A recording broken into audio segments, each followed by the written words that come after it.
Okay. Good afternoon, everyone, and a very warm welcome to all of you.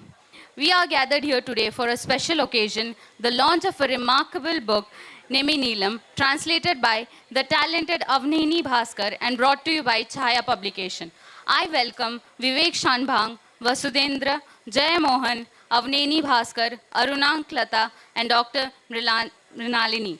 We extend our heartfelt gratitude to our generous partners, Platinum partner, Ramaya University of Applied Sciences, Gold partners, Elicita, Alicia and Karnataka Tourism, Silver partners, Pali Institute, Kalaburgi and Pratna World School, Associate partners, Morris Garage, Sapna, SALT, Sheshadripuram Educational Trust, Kaveri Hospital, Selco, Siri Gramadyoga, Kaveri Emporium, and Sri SR, whose unwavering support has made this project a success. Without further ado, it is with great excitement that we now unveil Nemmi Neelam to the world and dive into a discussion that promises to be as engaging as it is enlightening. I request you all to unveil the poster.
Yeah.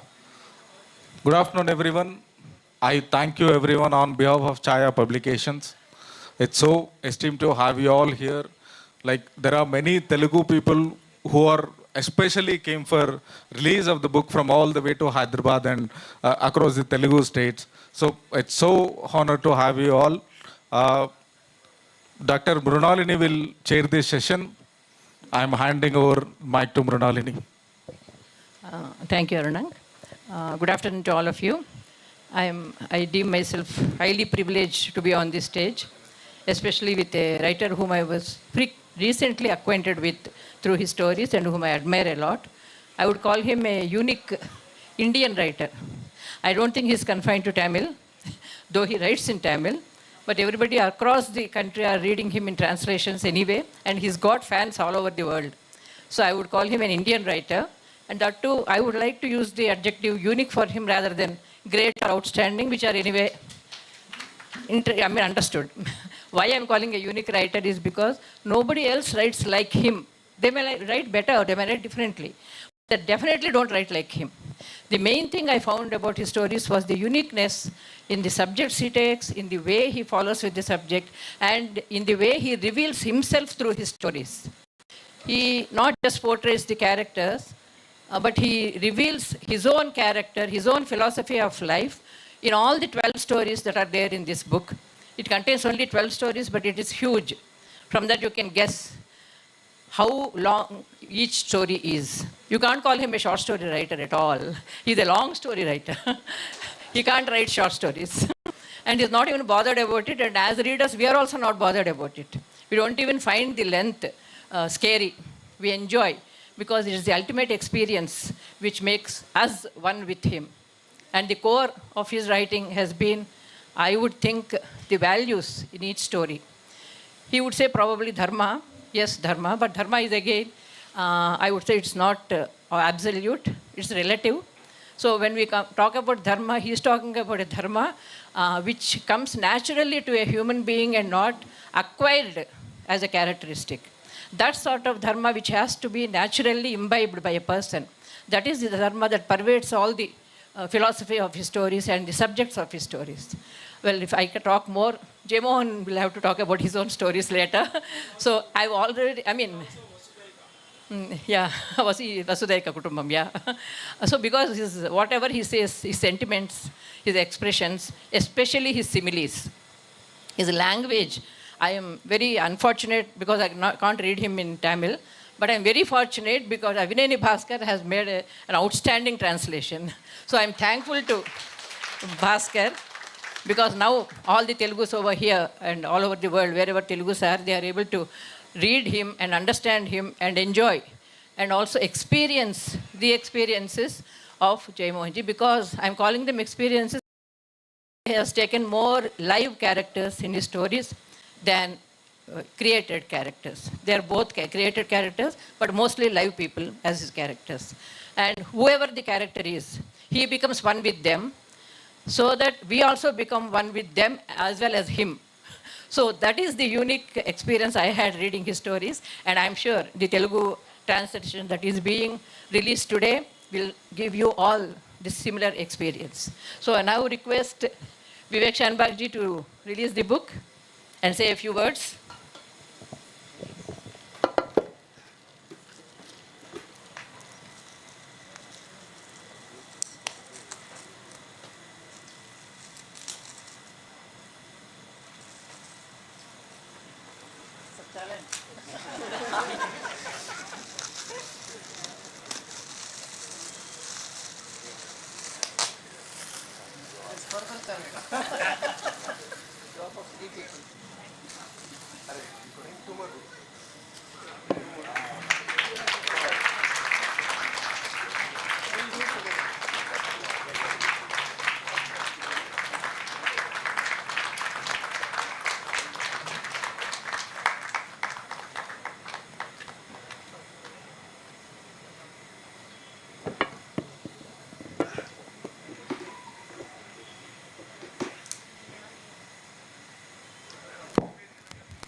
First of all, I must congratulate Chaaya Publications for bringing out this book and making Jeyamohan available into Telugu. Jeyamohan and I are friends for over 32 years. I'm trying to recall when I had met him first. And from the very first meeting that it was in 92, I read his story. That's how we started conversations that we have. I have been his admirer of his stories. I've read him in Kannada, and recently, in English, Stories of the True, by an excellent translation by Priyambada. I cannot assess the quality of Telugu translation, but I'm sure that the translation is good, and it will be certainly a great gift to Telugu readers. And Jeyamohan is such a writer who, if you don't read him, you will miss out something on your understanding of India, of our society.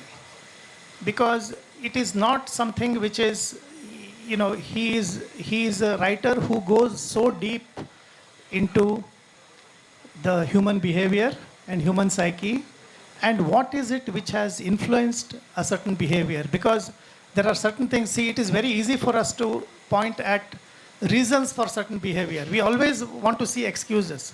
This person has been into violent, he's violent because of something, he is in love because of something, he has done something. Actually, the life is beyond these excuses and reasons.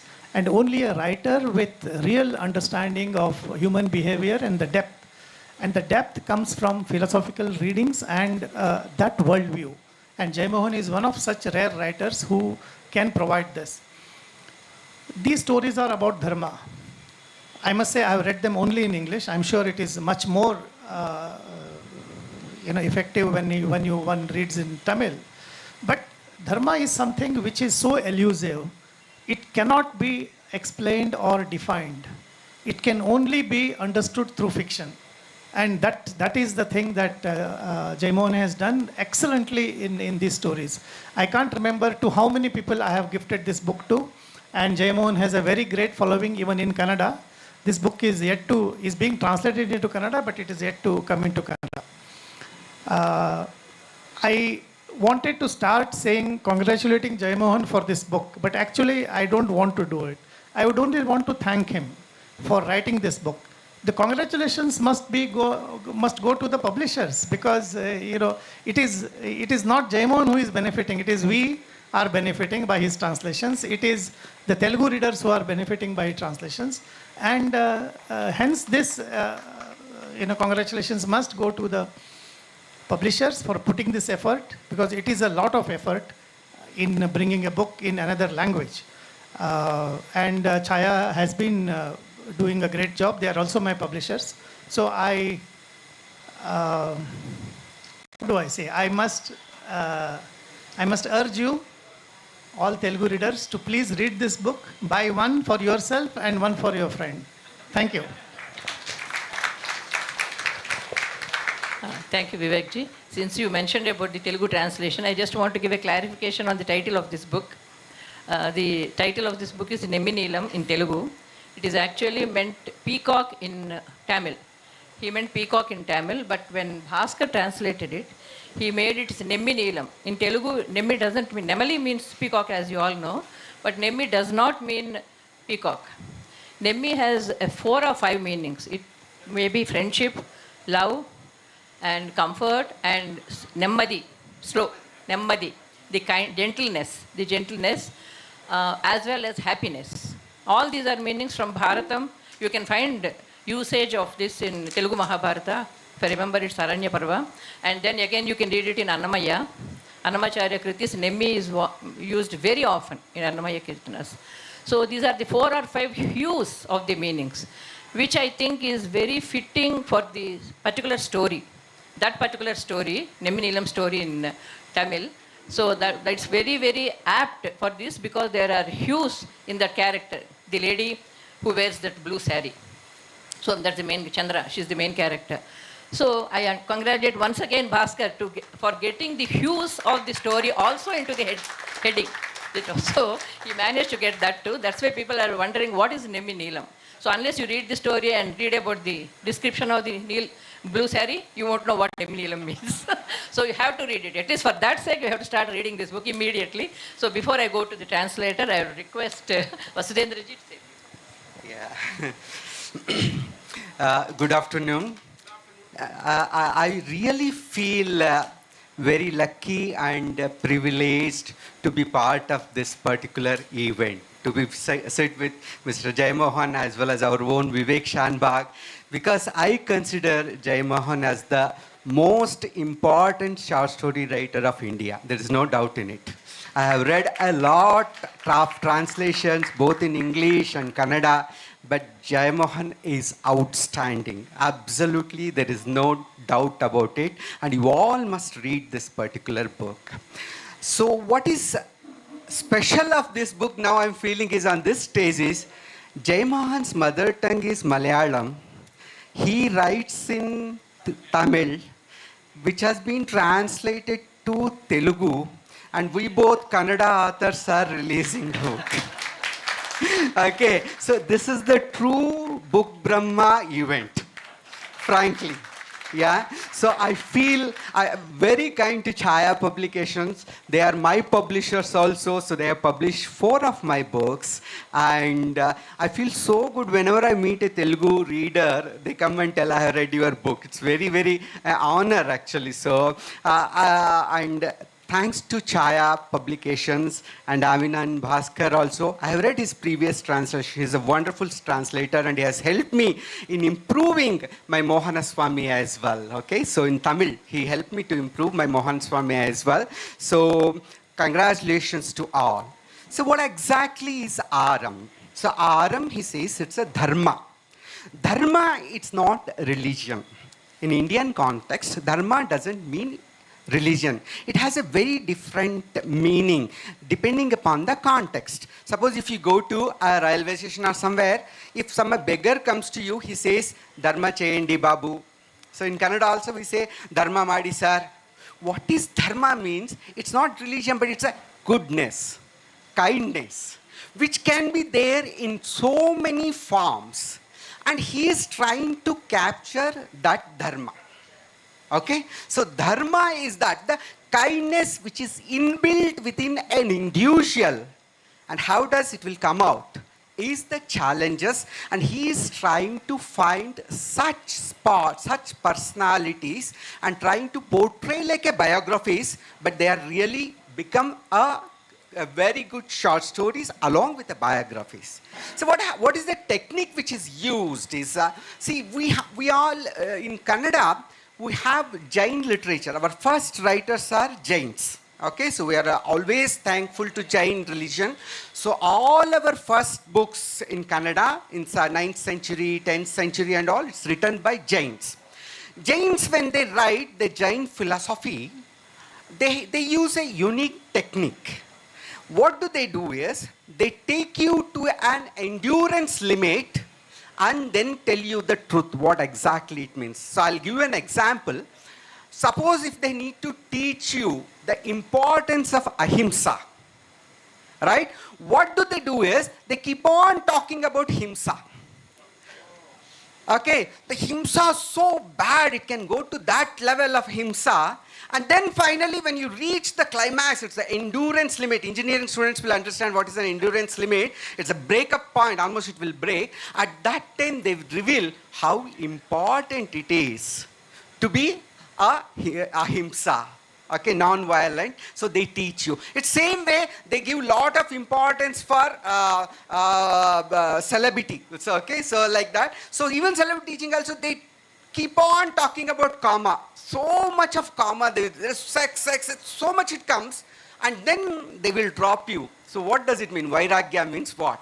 So that kind of techniques have been used. The characters you come across, like the troubles they undergo, is so high that you start feeling, is it really worth? Do we have to go to this extent? At that point, when you are at the vulnerable point, when you are at the break even, so that time he will reveal what does it mean by dharma. I slightly differ with Mrinalini Madam saying that dharma is not same for all. Each one dharma is different. My dharma is different from another dharma. It cannot be same. And for my dharma at one time is different from another time as well. So these are all very, very different things. So here, there are characters, their dharma may not be my ideology. It might not be my ideology at all. But what is important of this particular stories is, you appreciate their dharma. The paradharma sahishnata has to come to us after reading the good quality work. See, we all have the habit, especially the young readers have the habit of reading personality development books quite a lot. So I suggest better you stop that and read this book. Your personality will definitely improve, and you don't have to read any other personality development books. Okay, so books. So that kind of book it is. And there is another thing, the style wise. See, generally whenever we talk about a good literature, brilliant literature means we get a little scared because it might be boring to us. He defeats that. His style is so beautiful. It's a page turner. You cannot stop. If you start from the first page, though it's an anthology, you cannot stop anywhere. You can read it continuously. Okay? So that kind of a quality. And you can, she said this is the Indian stories, means you can see the rootedness of the Tamil culture in these stories, which is pretty good. So finally we need to all talk about our own roots and our own traditions, our own culture. That's why our regional languages, or let us say vernacular languages, or Desi languages, whatever is comfortable to us. So those are important because we are talking about our roots. We are talking about our culture. We are talking about our traditions. And we are discussing based on that. So what misses in the English literature, when they purely write on the English side, those who do not have the village experiences or country experiences, it remains only at the urban level. These are all not. None of them story happens at Chennai. So all the stories are there at the small places. And the second thing which is very important for these writing is, Jeyamohan can deal with various, what I can say, the type of people. It's not, see, generally what happens if you are a Brahmin, you get used to write only the Brahmin stories. You feel more comfortable because you have a framework. You know how the people behave there and all, you have the framework. But Jeyamohan doesn't stop there. Jeyamohan can write a Dalit story so well, a Chettiar story so well, or it could be a Brahmin family. They are all authentic. When does it happen? When can it happen? When do we write? Dalit story, a Brahmin person writing a Dalit story, when is it possible is when you think about yourself less and think more about other people. That's the only time when you can write brilliantly about someone else's story and you feel that is more important than being my autobiographical stories. Though Jeyamohan can be seen here and there in the narration, but that is so small. It's just temporary, that's all. But the main story are so different. Okay? So in that fashion, I found these stories. One more thing, which is very, very, I'm mesmerized is, he has written all these stories in 40 days' time. Continuously in 40 days. I can't even copy it in Kannada. If you give me, I can't even copy it in 40 days.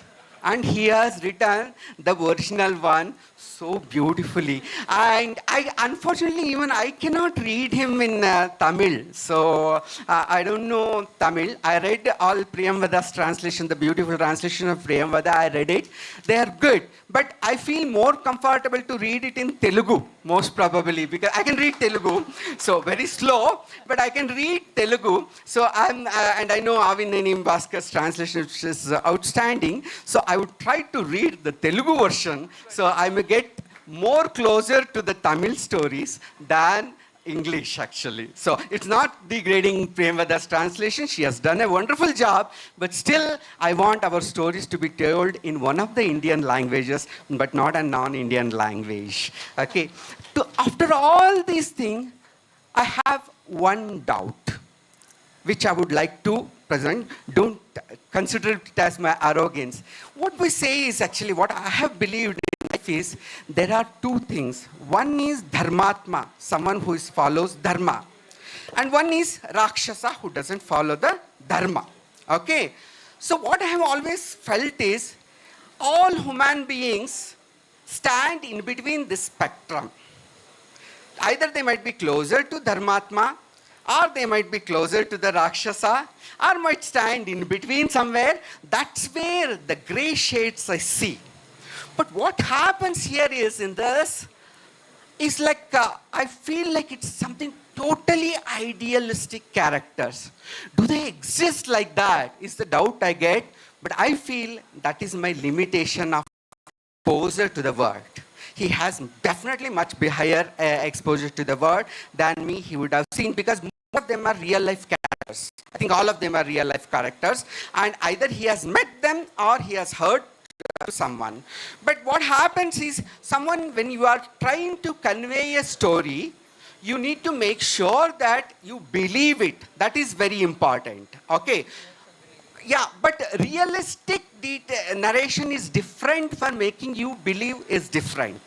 Because if I go to a story, there is one story, it's about a person. Okay, I'm just finishing it up. Yeah. So if you go to the Kailash Manas Sarovar, actually he goes on explaining the Kailash Manas Sarovar, so how he felt and all. So I'm a Kailash Manas Yatri. I have done that trekking myself.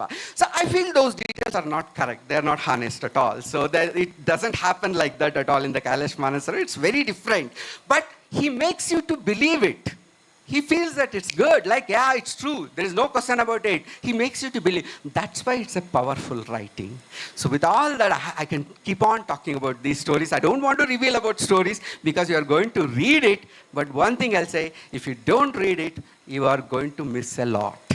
Please buy the book and read it immediately. So this book, okay? So thanks to Chaaya publication. Congratulations to Jeyamohan and Avineni Bhaskar. And thanks to you all. Thank you, Vasudhendra ji. Yeah, you and I can discuss later about Dharma. That's a different question. As you said, he wrote it in 40 days. Just now I was talking to him. He was telling me that he is natural only when he is writing. The rest of his life is unnatural. So naturally, he could write in 40 days 12 stories. So that is the life he knows and he enjoys. So now I'd like to ask Avineni Bhaskar whether he would say. Pardon? First, sir. Okay, okay. Okay. So since I have already said that you live with your creation and you write at least how many hours a day? 20 hours? Okay, okay. So another thing about that Kailash Yatra story, I think it was more a heart journey, a soul journey than a physical journey. So that is what I mean. I'm not going to say much because I've written the foreword for this book, this Telugu. Most of what I felt about the stories is already there. So it's more a soul journey than a physical journey. So we may need not count the physical details of the story. So anyway, I would like to ask Jeyamohan to say a few words about his book and his experience. Namaskara to everybody. I'm not going to talk much because it's a very important occasion for me. My book is being published in a friendly language and the language of Tamil Nadu also. I have to say one thing. I'm immensely happy to see my close friend Arangasamy in this crowd because he is the man who created a Readers Forum for me, which has branches in US and Europe and throughout Tamil Nadu. And he's a Telugu person. So seeing my book in a Telugu language is a great thing. So I have to say something about this book. Like any other writer writing in India, and who is a modern writer, has naturally a negativity in his life. He used to write the negative viewpoints only. The disbelief on ethics, the disbelief on values is the natural course of a modern writer. I was also in that trend. I wrote a very complicated and naturally very negative work which is called Vishnupuram. Essentially it's a spiritual book, but it is a dark book also. And I wrote some other books like that. And eventually I had a belief in idealism also because I met great people personally. I used to travel a lot to meet great people. If I heard about some great person, I used to travel to meet him. So majority of the characters in this novel are personally known to me, or either persons too close to that character also known to me.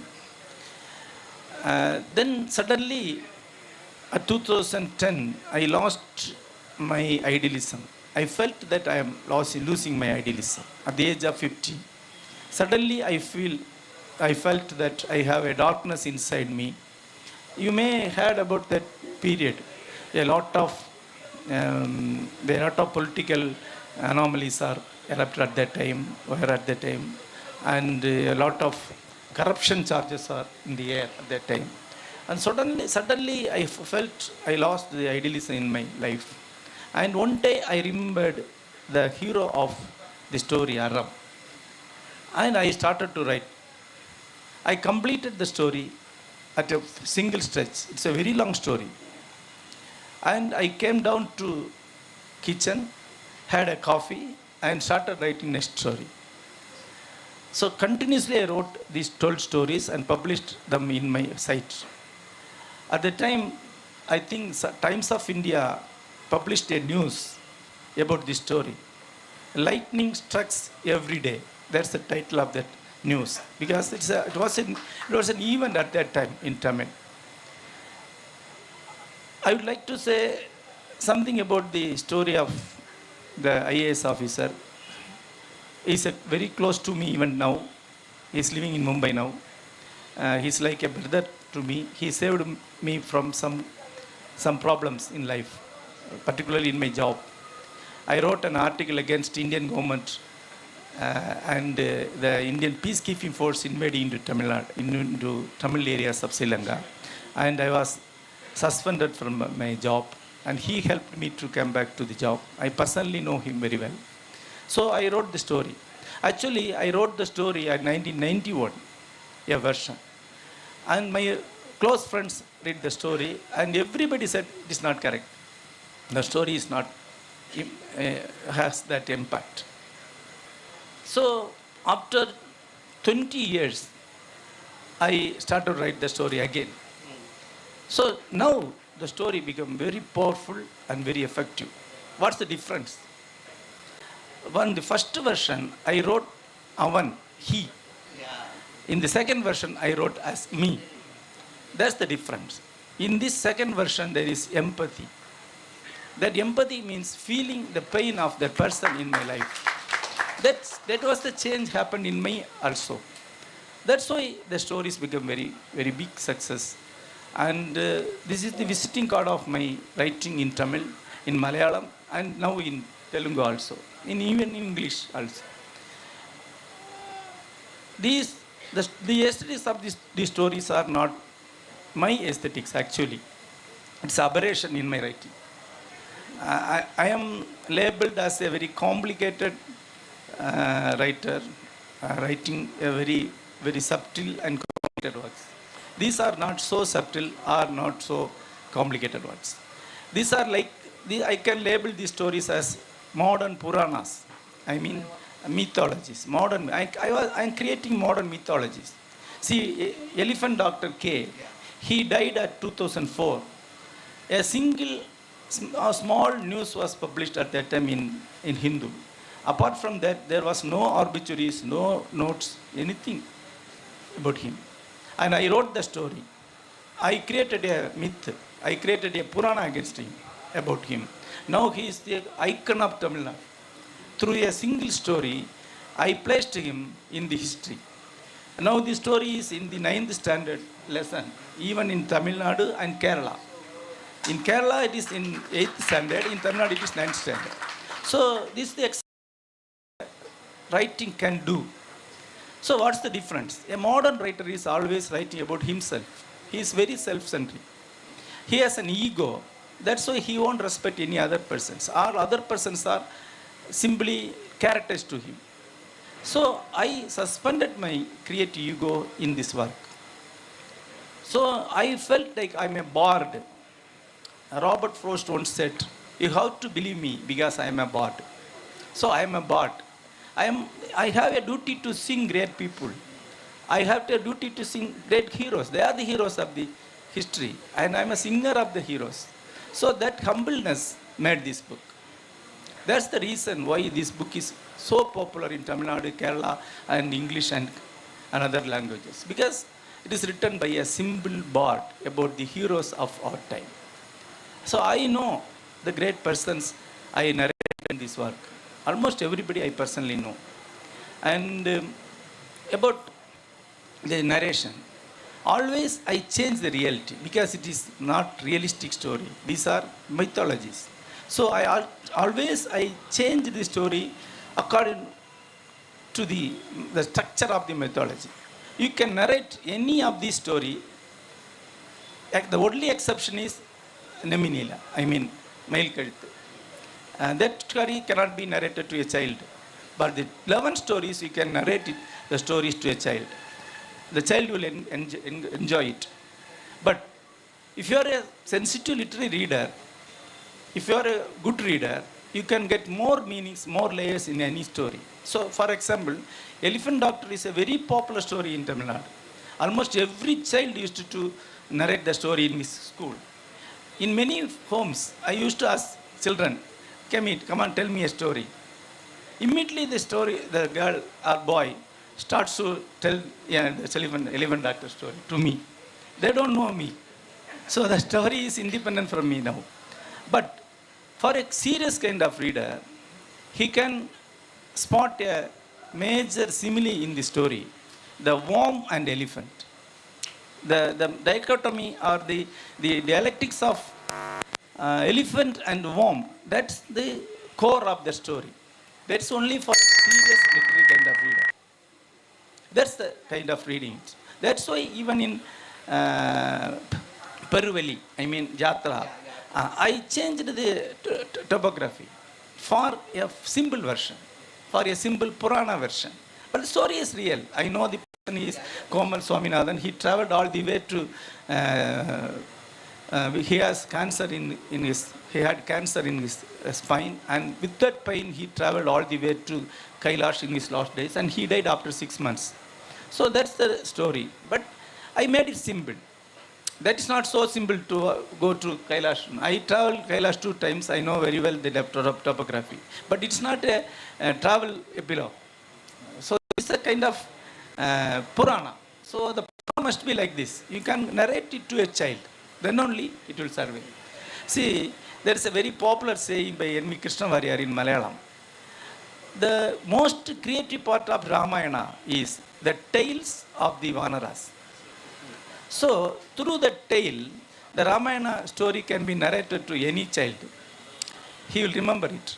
Till his life, end of death, he will remember the story. That's why I wrote these stories.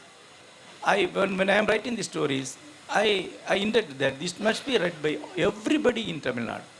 The story can be orally narrated to any child. Then only it will survive. That's the starting point of my creative works. And I wrote a lot about mythology, history, and every great things. So I'm very happy to see the book. It's a very good production. And I had, in the first 2 days, almost every Telugu people come to me and says, Avineni Bhaskar's language, style is excellent. He actually created a new wave, new style in Telugu. So I was extremely happy to hear that. And I am thankful to my close friend for a long time from Mr. Vivek Shanbhag. Actually, I translated few stories through English to Tamil and published a book. And I am thankful to Vasudhendra. I met him at Jaipur. And Madam, I met her yesterday. And I came to know that she is the younger sister of Balagopal, and I know met him once. So this is a very pleasant day. I'm thankful to everybody. Thank you. Thank you very much, sir. I think you answered all the asked and unasked questions also about your stories. And yesterday he was telling us that he tried meditation but failed because he's too imaginative. So that is very, very evident in the books. If you create a myth in these times, it's not easy. But I also wanted to say that his stories are like the upakhyanas that we have in Mahabharata. So they're more in that epic storytelling method. So he himself has said that they're more like upakhyanas. Go through when we all read our Telugu Bharata, you know the upakhyanas, how they are told. The narrators are more or less like that stories, the rishis who tell the upakhyanas. So there are many, many other things we can say about the stories, but I would now like to ask Bhaskar his experience in translating the stories.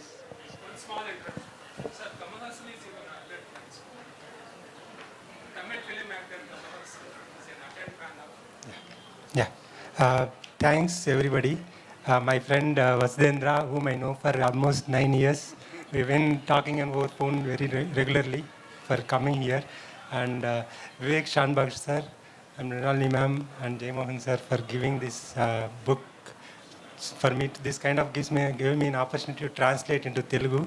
And everybody in Telugu who read my stories, they have appreciated my Telugu because it was different. I have to thank the division of Andhra and Tamil Nadu that has happened. Of course, not many would like it that way, but I like that way because my Telugu is not corrupted by the Telugu of Telugu land, Telugu Desam. Sorry, again it's a political, Telugu lands, Telugu Nadu. Okay. So we still speak the language in Telugu format, not Telugu format. So we still use Arasunna. That is the way Telugu should be pronounced. Telugu, not Telugu. But that corruption has not happened in our part of the land. So we still say Mellanga, not Mellaga. So we still use the Arasunna. When I started learning Telugu around when I was 20 years old, I started with Annamaya, where every word used arasunnas. Almost every line you'll see 4 or 5 arasunnas, which was very natural to me. For me, reading was not difficult. Whereas if I had to take a modern Telugu, I had really struggled to read because that arasunna, if it is missing, I'm not able to pronounce it, that word rightly.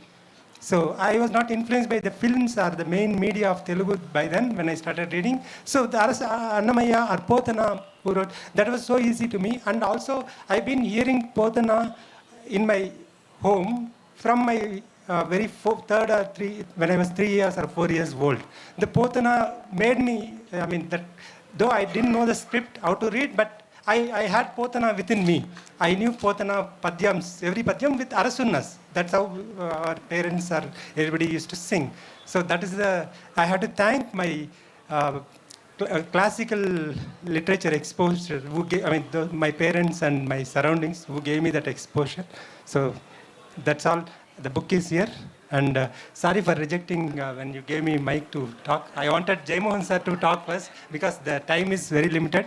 So the book is available behind the stage. So you just purchase and sir will sign. And the title, right? It's Nemmi is has about 25 meanings, which I knew all those meanings without even checking the dictionary. It has peacock is the one meaning, which everybody will know, but there are many other meanings. But this for this story, this book, especially that particular title story, it suits so well. That's why we have named it. So otherwise, the original story book was Aram, which we would have converted into Dharmam. So we discussed on that title, to keep that title or not. So that will become like any Pravachanakarta who preaches the Dharma, right? Like in the modern, yeah. So the publisher really wanted to avoid the title. So that's why we picked this subtitle. So we will catch up some other time after you all read the books, we'll catch up. Sir, one small interruption. Many Telugu readers feel that translations were not written by Avineni Bhaskar, but Jeyamohan sir himself. Because it was so natural. I thank this whole panel, Vivek, Shanbhag, Garu. Yeah, you can ask questions. Okay. Okay. So if anybody wants to say anything to Jeyamohan Garu, you can go ahead, ask any questions, or because this is not a panel discussion, this is a writer's forum. So the writer himself is here. If you want to say something to him, please go ahead.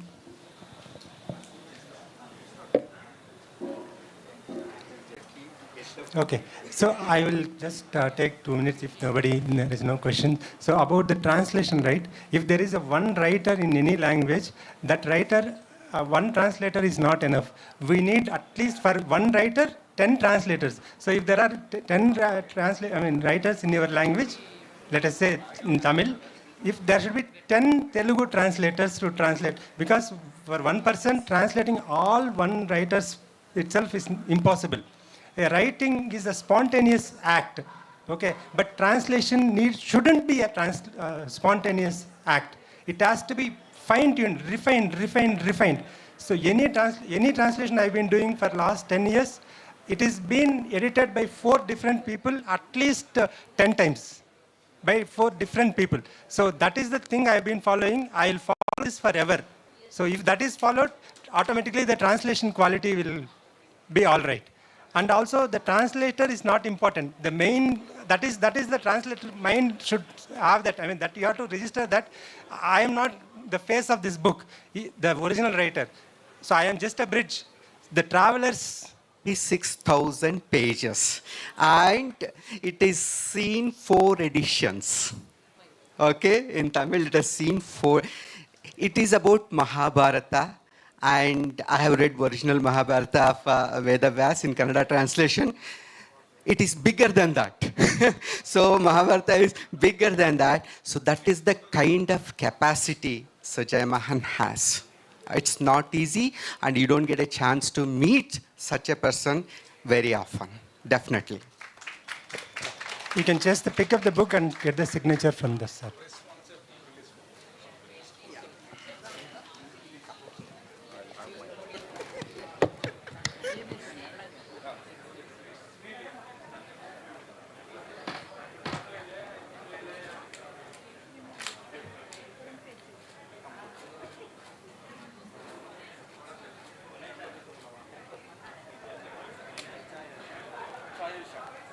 Yeah, I'll take a copy.